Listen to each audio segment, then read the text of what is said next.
নাহমাদুহু ওয়া নুসাল্লি আলা রাসূলিহিল কারীম, আম্মা বাদ।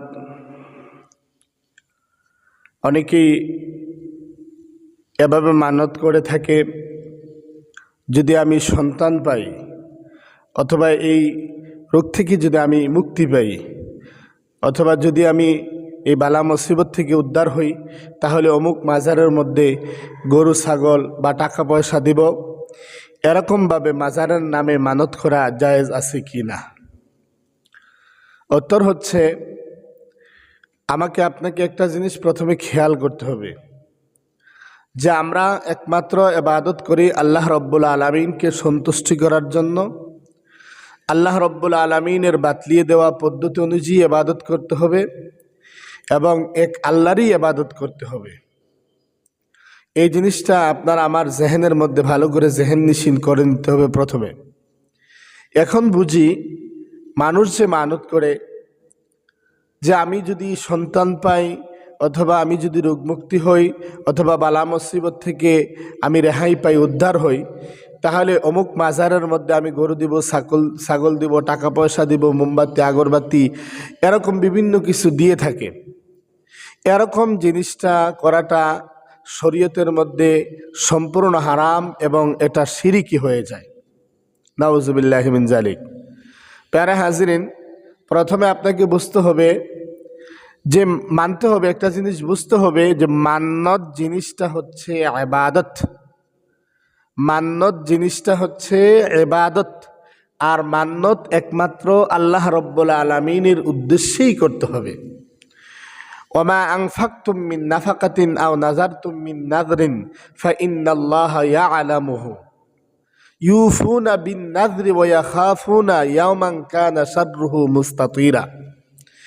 এই যে আয়াতগুলো থেকে আমরা বুঝতে পারি আসলে মান্নতটা হচ্ছে আল্লাহ রব্বুল আলামিনের একটা ইবাদত, আর যে কোনো ইবাদত আল্লাহ রব্বুল আলামিন এর জন্যই করতে হয়।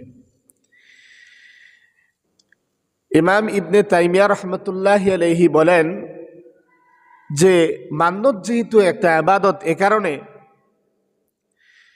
গরু ছাগল টাকা পয়সা এই সমস্ত জিনিসগুলো আপনার অন্যের নামে করা যাবে না। মান্নত অন্যের নামে করা যাবে না। কেননা এমনকি কবর, মাজার, এরপরে আপনার দরগা, দুর্গা, বটগাছ এই সমস্ত জিনিসের মধ্যে যে মান্নত করে এই সমস্ত জিনিস মান্নত করা যাবে না। এমনকি নবীদের কবরেও পর্যন্ত মান্নত করা যাবে না। কেউ যদি এরকম মান্নত করে এটা শিরিক হয়ে যাবে। নাউজুবিল্লাহি মিন যালিক। তো এই কারণে কেউ যদি এরকম নিয়ত করে যে আমি অমুক পীর সাহেবের আপনার মাজারে দিলাম আর পীর সাহেব সন্তুষ্টি হবেন, অথবা পীর সাহেবের উসিলায় আমি আমার মাকাসিদ পুরা হবে, পীর সাহেব সন্তুষ্ট হয়ে আমার এই সমস্ত জিনিসগুলো পুরা হবে, তাহলে এটা একেবারেই নিতান্ত শিরিক হয়ে যাবে।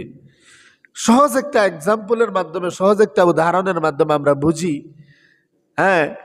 নামাজ যেমনভাবে ইবাদত, রোজা যেমনভাবে ইবাদত, হজ যেমনভাবে ইবাদত, ঠিক তদ্রূপভাবে নজর মানত করো একটা ইবাদত।